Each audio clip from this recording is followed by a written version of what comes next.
Дистрикт Цивил прес студио интервју на Зоран Иванов со Марина Тунева. Доцент доктор Марина Тунева, доктор по студии на културата со дисертација на тема улогата на комуникацијските стратегии во мултикултурните општества со постдипломските стратегии во студии на Универзитетот во Малта. Да не погрешив.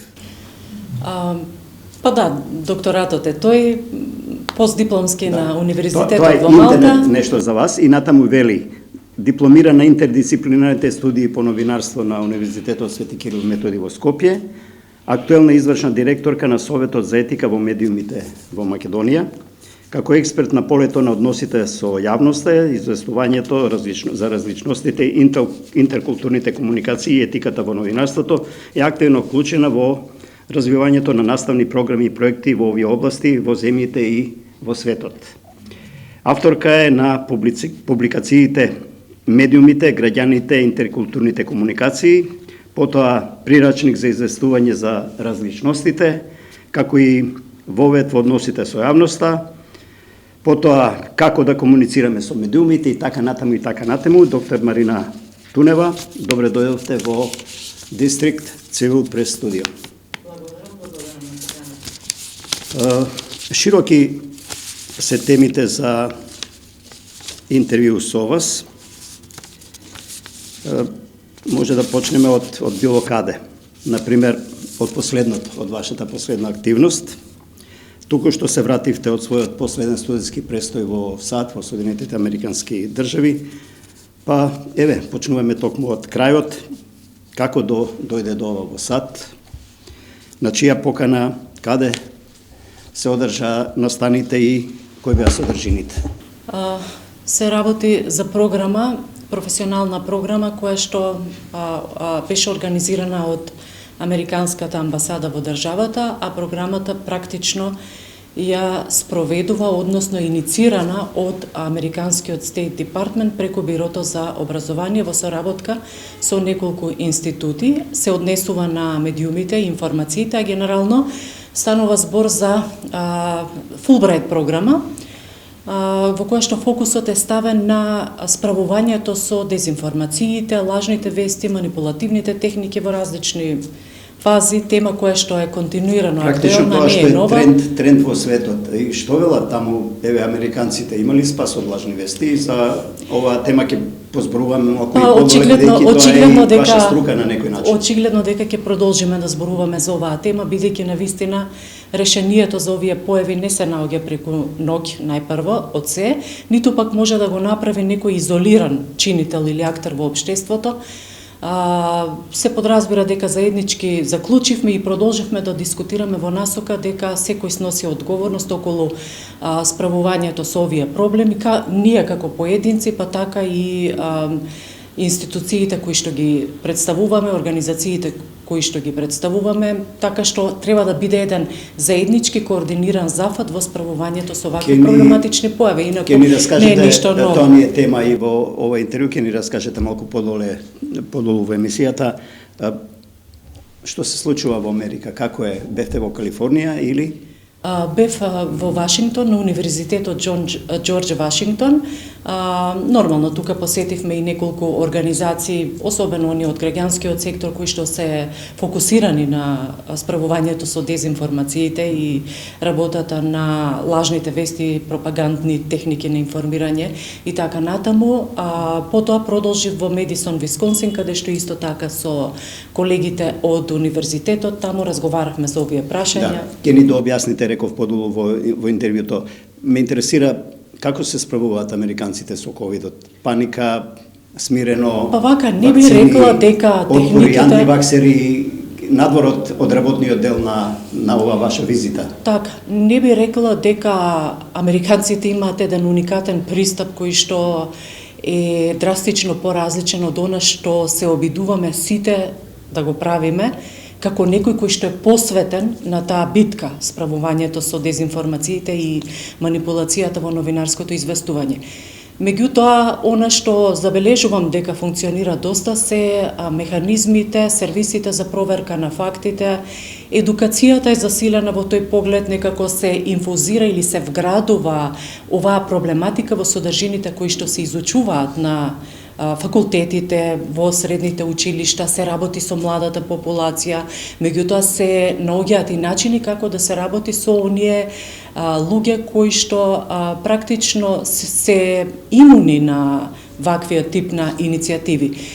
Не е ова борба која што треба да биде да ги единствено да ги вклучи младите, како некој кој што, да речеме, интензивно ги користи социјалните мрежи, туку тоа е нешто во кое што треба сите да влеземе подеднакво и гледам дека постојат доста обиди во таа смисла. Образованието инфилтрирано насекаде, кој што да прави, ја содржи таа едукативна компонента.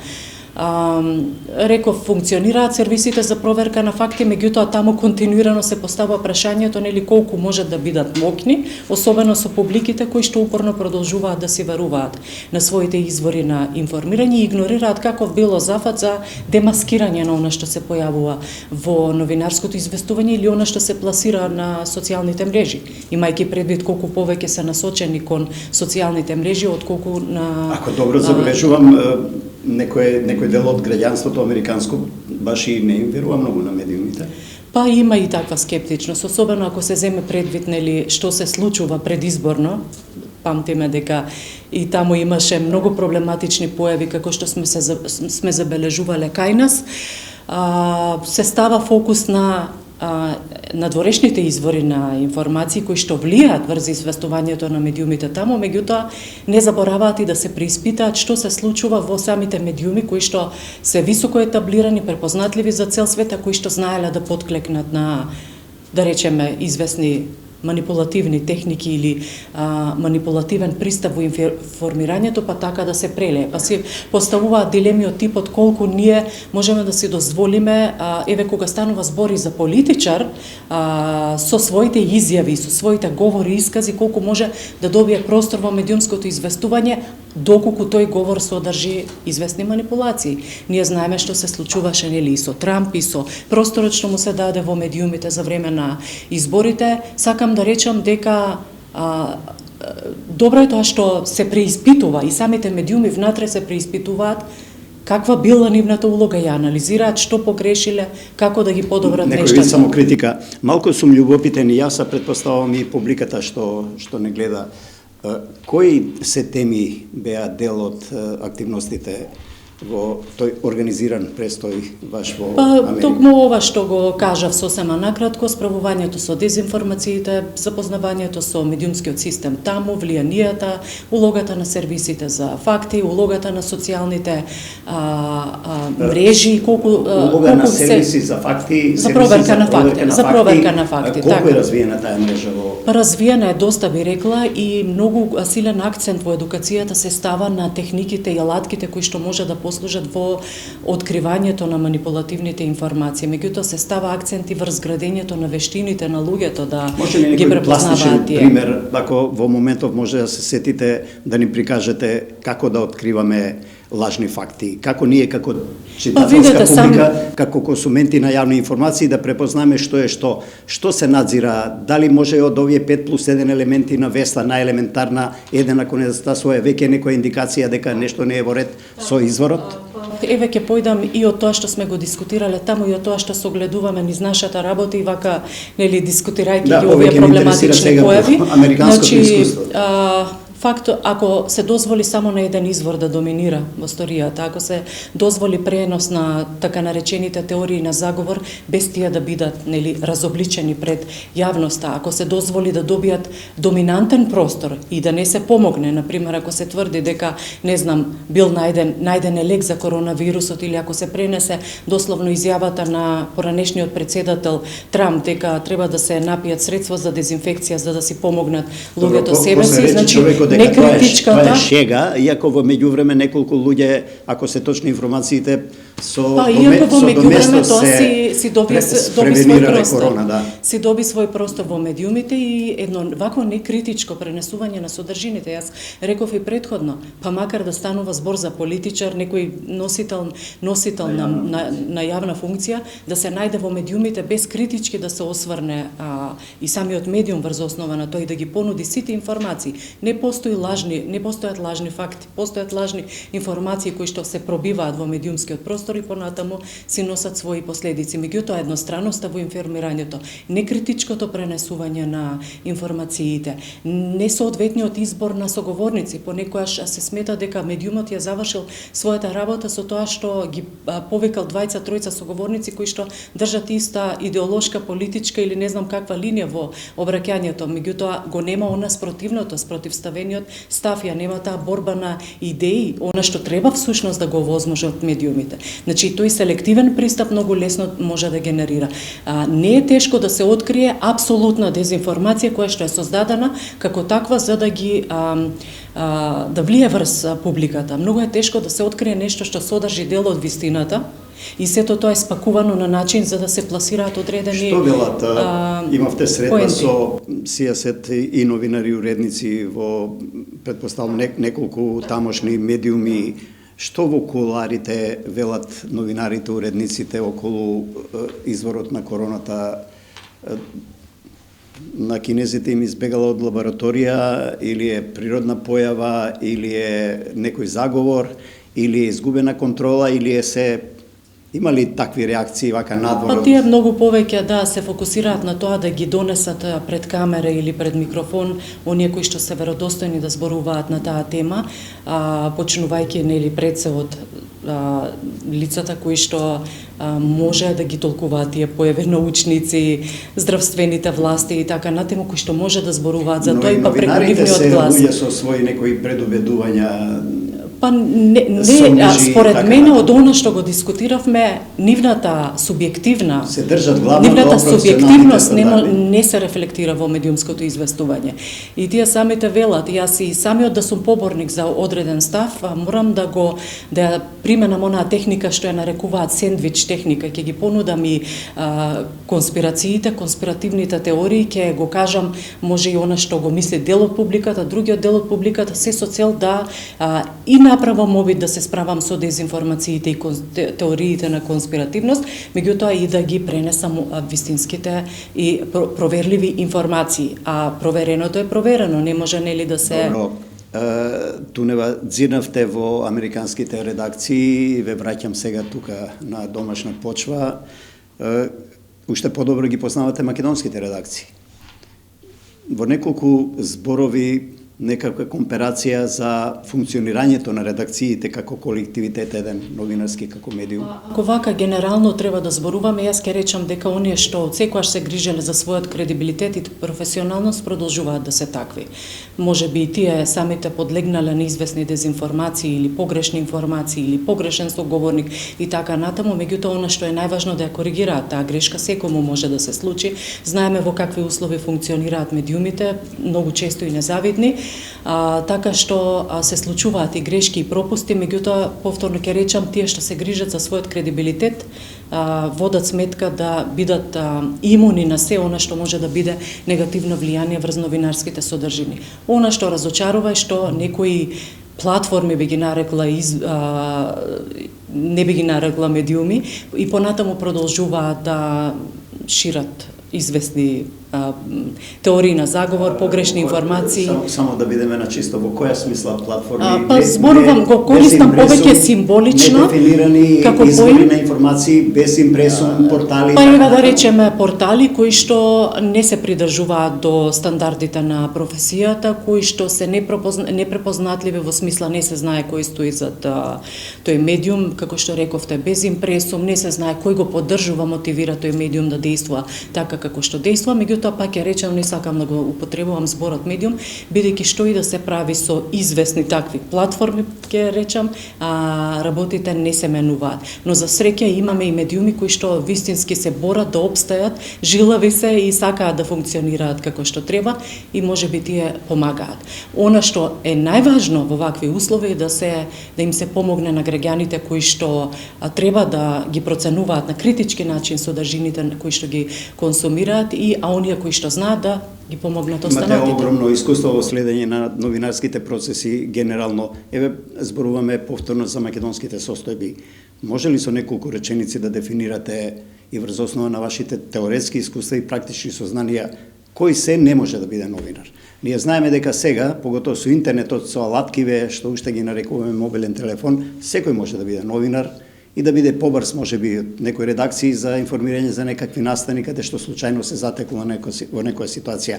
Но покрај елементарните потреби од образование и така натаму, може ли да се одговори на прашањето кој навистина не би требало да биде новинар, ако јас сум можеби прегруп кој не сме прашуван да биде новинар? Кој не би требало да се занимава? Вистинско ви е прашањето, бидејќи убаво рековте, во денешни услови многумина може да бидат новинари, меѓутоа оние кои што забораваат или не ги не знаат правилата на професијата, зборување низ призма на вистината и објективноста, урамнотеженоста, дистанцата од пример од политичките субјекти за кои што се известуваат, тие што не ги знаат тие правила не треба да бидат во професијата. Тие што продолжуваат упорно да инсистираат на својата вистина, тие не треба да бидат во новинарството, бидејќи така прават преголеми штети и себе си и на јавност. Имаме пример на колеги кои сите овие елементи добро ги знаат, но ја користат, не знам, микрофонот, камерата, перото, интернетот за неновинарски стандарди во работа. Затоа и реков, оние кои што се имуни на правилата на професијата, кои што ги игнорираат, запоставуваат и исклучуваат правилата на професијата, сериозно треба да си го постават прашањето дали јас го заслужувам ова место и дали јас го заслужувам овој медиум за да и се обраќам на публиката. А во крајна линија тука и јавноста е многу важна во препознавањето на таквите гласила и доколку ги осуети како такви ги препознае, може едноставно да ги игнорира, како што знае да каже еден мој поранешен колега, ако некој упорно ми вели дека храната во еден ресторан не е добра, јас повеќе нема да одам таму. Значи, ако упорно се шират такви, не би рекла гласини информации, значи треба да му верува на колегата, тој што е на страна на јавноста, тој што ги консумира информациите, треба да им верува. Ако не верува, тогаш не треба да го консумира тој извор, па тој нека постои. Еве, дојдовме го приземливме сега на скроз на вашиот терен. Новинарските организации, колку се тие во смисла активни да реагират брзо на појавите за кои зборувавме околу лажните вести, дезинформации, манипулации, политизации на своите програми, текстови и така натаму? Па вака, тие што се посветени да ги помогнат состојбите, односно да придонесат во надминување на одредени проблематични појави, секако дека го прават тоа посветено, брзо и навремено и врз основа на реакциите до кои што дошле. Меѓутоа, не може да се одговори на буквално секоја појава што се случува. Да бидеме малку и реални, реалистични во она што го зборуваме. Како за секого, така и за оние што припаѓаат на новинарските и на медиумските организации. Доколку граѓаните не реагираат, доколку новинарите, медиумите не укажуваат на проблематични појави, доколку не се обратат на сите инстанции кои што треба да ги слушнат проблемите, тогаш навистина со еден не може да ги реши работите. Например, Советот за етика во медиумите реагира врз основа на добијани жалби. Секој кој што поднесува жалба не бил заборавен. Не ми го земете прашањето за Совет на етика, го чувам за така пред финалето, но... Меѓутоа, еве да заокружам, значи, професионалната медиумска заедница е упорна и истрајна во оваа битка. Реагира, укажува, можеби не реагирала буквално на секој пример на некакви уцени, закани, вознемирување, например, на страна на новинарите и медиумските работници. Меѓутоа, ги извлекува трендовите, реагира и се бори пред институциите тие да бидат решени. Повторно ќе речам, секој низ призма на својата мисија. Интернетот наспроти конвенционалните медиуми, наспроти стандардите, го расипува новинарството, го деградира, Не ми го можам унапредува. Поопштено да кажам дека го расипува или го деградира, се случуваат и добри и лоши работи. Се случува нели да нормално како што рековте да се унапреди врз основа на брзината на добивање на информации, особено знаеме што значеше интернетот за време на корона кризата, која што се уште за жал е актуелна и колку брзо може да се дојде до изворите на информации, колку тие што се отворени, транспарентни и сакаат да комуницираат со јавноста преку новинарите, го правеле, го користеле за да бидат достапни. Така што во таа смисла има придонесено многу за унапредување на информираноста, унапредување на улогата на медиумите. Од друга страна, фактот дека се прелеваат погрешни информации, манипулации, пропаганда, и различни видови на нарушување на информациите е навистина проблематична појава. Фактот дека не се проверувале одредени работи кои што се пласирани на интернет направило големи штети, предизвикало големи штети и такви примери постојат и во светот и кај нас, за жал. Околу појавата интернетот спомнавте дека да, во време на корона и многу корист имавме сите ние граѓаните околу брзината. Колку имаше корист, веројатно имаше и нешто, некоја доза, и тоа не мала штета, околу појавите на антиваксерство, неверување и така натаму, ширење на тие вистините или лажни вести, не знам, утврдува, нели, новинарството натаму, како и воопшто општеството цели. И зависи, нели, како е спакувана таа информација. Многу зависи од тоа. Например, едно неодамнешно истражување, спроведено во Америка, укажува на тоа дека на Универзитетот Парк укажува дека луѓето многу повеќе паѓаат, условно речено, на визуелните содржини. Производ кој што, да речеме, го користи видеото како такво. Зошто? Бидејќи им веруваме на очите. Да. Актуелната влада македонска минатата година или предминатата, но тој процес веројатно не е затворен, покрена една иницијатива за изработка и прогласи некоја стратегија за лажни вести. Мислам дека поради изборите или поради некои други причини падна таа иницијатива, веројатно ги следите тие процеси. Можете ли, колку смеат државите владите да ги прават тие конституции за борба против лажни вести, од една страна, од друга страна реакциите беа дури на новинарските здруженија дека тоа може да биде најава на некоја, нели, цензура. Лизгав терен, премногу лизгав терен, ги анализираме тие состојби, сме анализирале примери однадвор и забележуваме дека силна е пораката, дека државата, властите не треба се мешаат во тие процеси, бидејќи порано или подоцна може да се случи, да се злоупотреби таквата иницијатива за казнување и критика на критичните гласови, оние кои што зборуваат контра она што е став на власта и на носителите на моќ. Генерално, значи, врз основа на нашите истражувања согледуваме дека таа битка треба да се остави сепак на професионалните здруженија, на образовниот систем, бидејќи има навистина преголема улога, на граѓанскиот сектор, тие кои што се и досега најактивни чинители. А дека има потреба од поддршка на ваквите иницијативи, има потреба. Ние сакаме да слушнеме дека власта ги ја поддржува битката против дезинформациите, дека поддржува само регулацијата и така натаму. Немаме ништо против тоа. Меѓутоа, премногу мешање во овие процеси е навистина лизгав и критичен терен. Да подсетам на една иницијатива која што ја имаше во Франција за време на корона кризата, кога едно од министерствата одлучува да ги пласира на својата веб страница само информациите од одредени, така наречени проверени медиуми, за кои што смета дека пласираат кредибилни информации. Веднаш тука се дигна професионалната медиумска заедница, реагирајќи на таквата појава. Врз основа на што се селектираат кои се кредибилни медиуми, врз основа на што се прави проценка кои се информациите што заслужуваат да се најдат таму. Да не зборувам за екстремни примери како во Сингапур, Малезија, Русија, каде што се носеле таков тип на стратегии да се злоупотребува. Дури Европската Унија имаше еден план од 2018 за справување, акцијски план за справување со инволвирање на други чинители, меѓутоа и тука постои една критика дека премногу се омекнати некои правила. Ви го земавте прашањето, но има земји во Европската Унија, најсвеж примерни се Унгарија, Словенија, каде што многу транспарентно власта сака да стави шепа врз медиумите, реакциите веројатно веќе во тој демократски развиен свет се значителна брана на таквите појави. Секоја власт сака да ги контролира медиумите, најчесто и се лизнува на нив, нели? Но да видиме, оптимисти ли се дека нашите новинарски издруженија може да издигнат саморегулацијата, да се занимаваат со тоа, да газат на етичките стандарди. Има ли таков капацитет? Затоа што многу хетерогена и македонската новинарска заедница. Знам дека навистина знае понекогаш јавноста да е скептична, особено за нови концепти кои што допрва почнале да функционираат, како што е медиумската саморегулација. Да не заборавиме дека саморегулативното тело во државата постои од пред 6 години. И треба да се дозволи да дојде до израз врз основа на својата работа.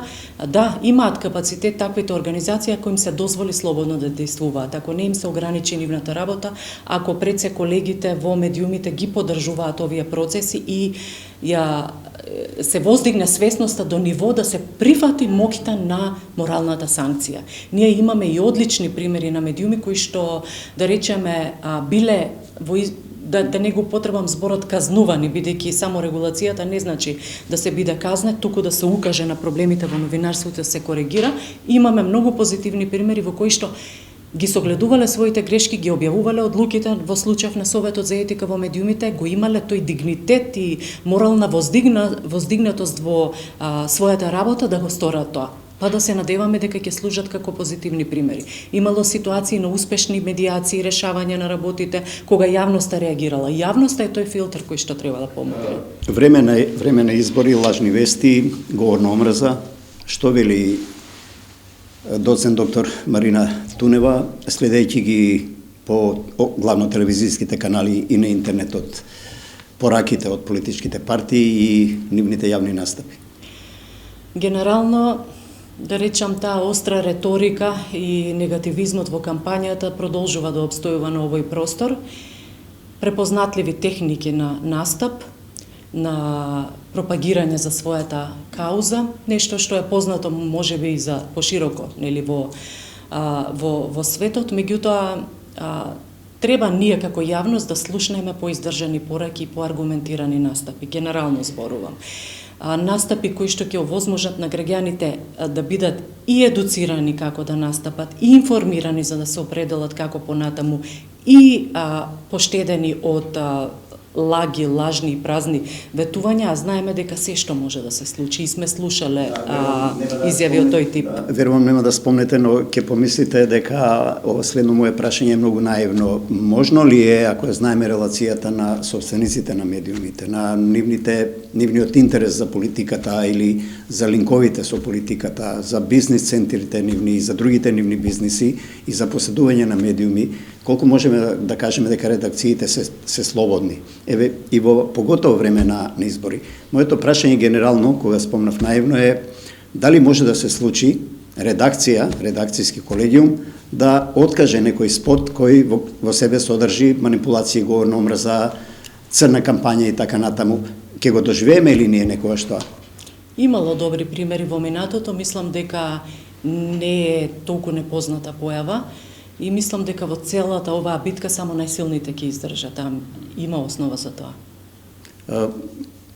Некој да се откаже, некоја редакција да рече благодарам, јас ова нема да го пуштам на својата програма, ќе се откаже од парите на политичката партија. За среќа реков, имаме и некои кои што навистина водат сметка за својот кредибилитет, се преиспитуваат пред се од призма на јавноста.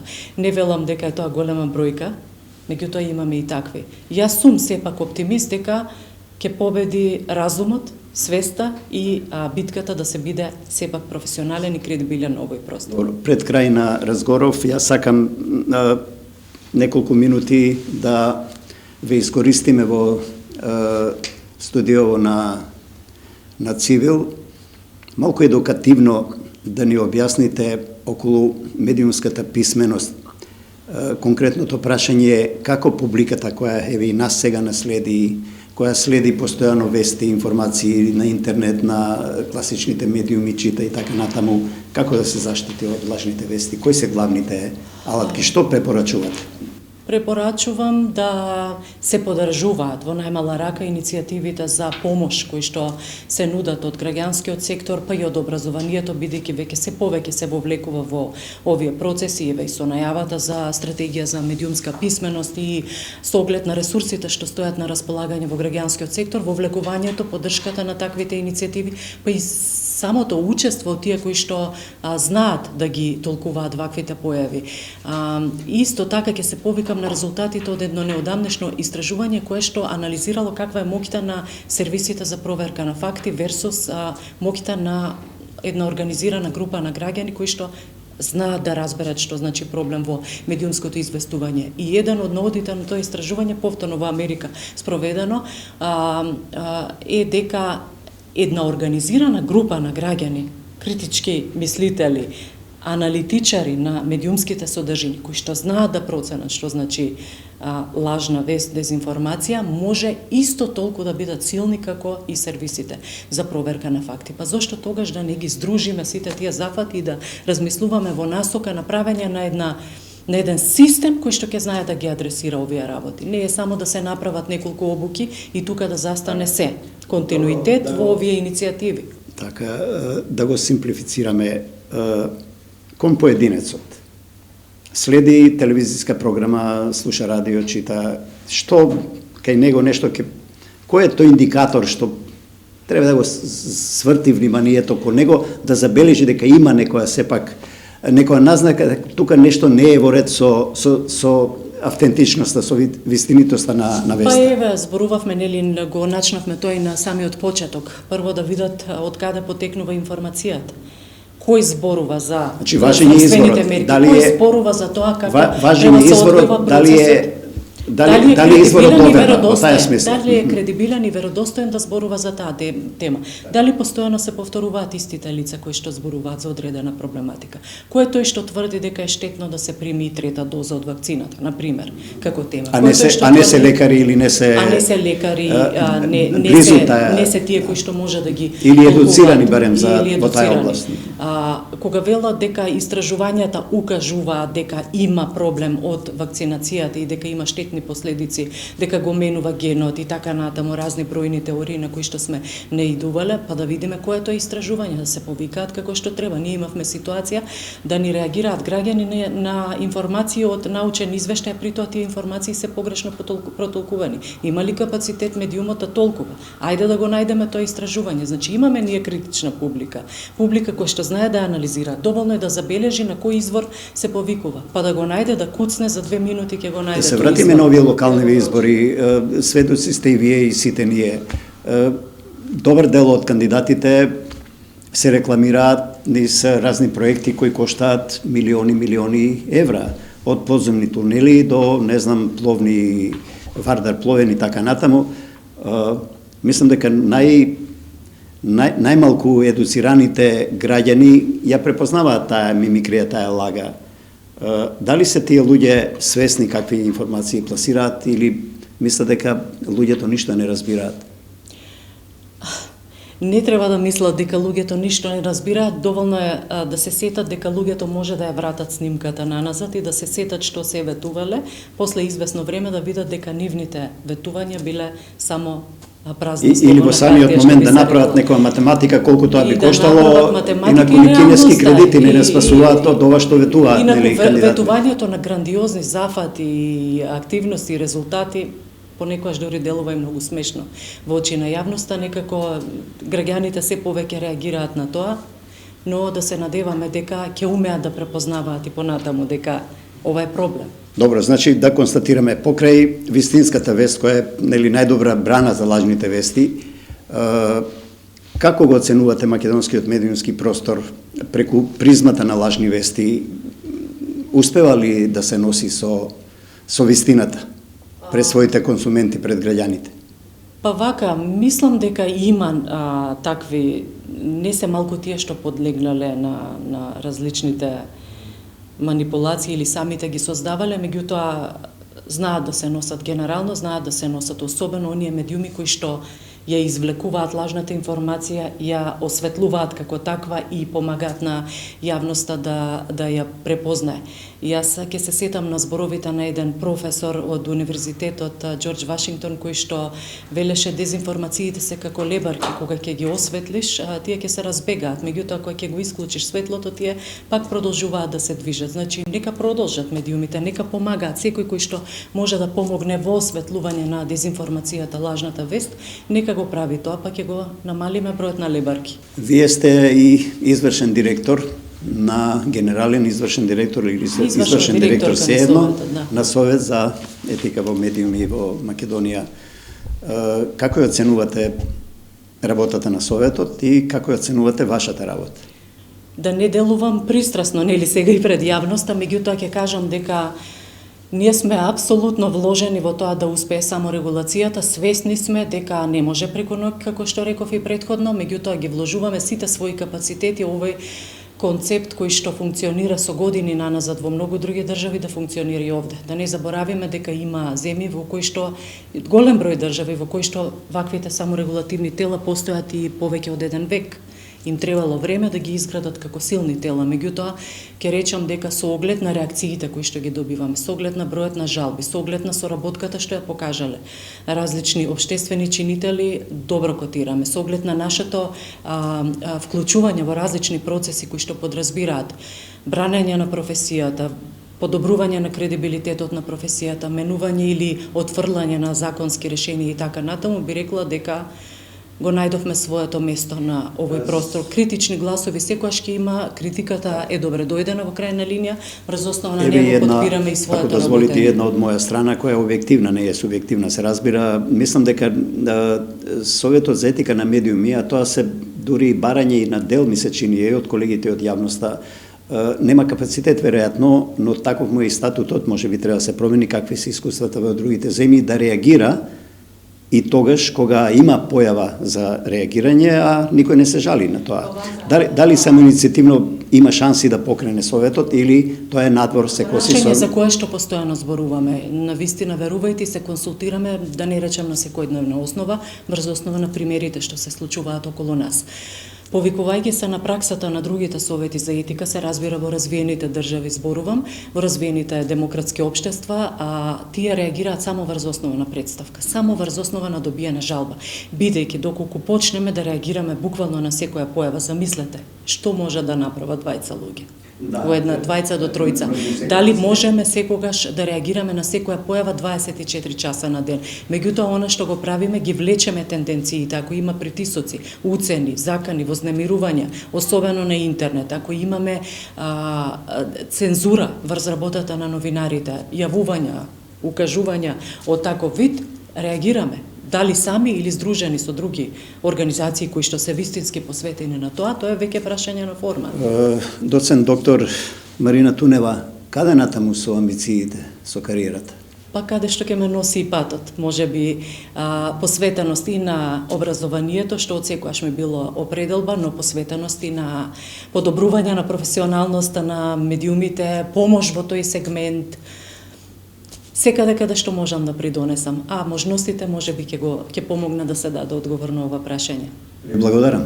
Благодарам и вам. Дистрикт Цивил Прес Студио.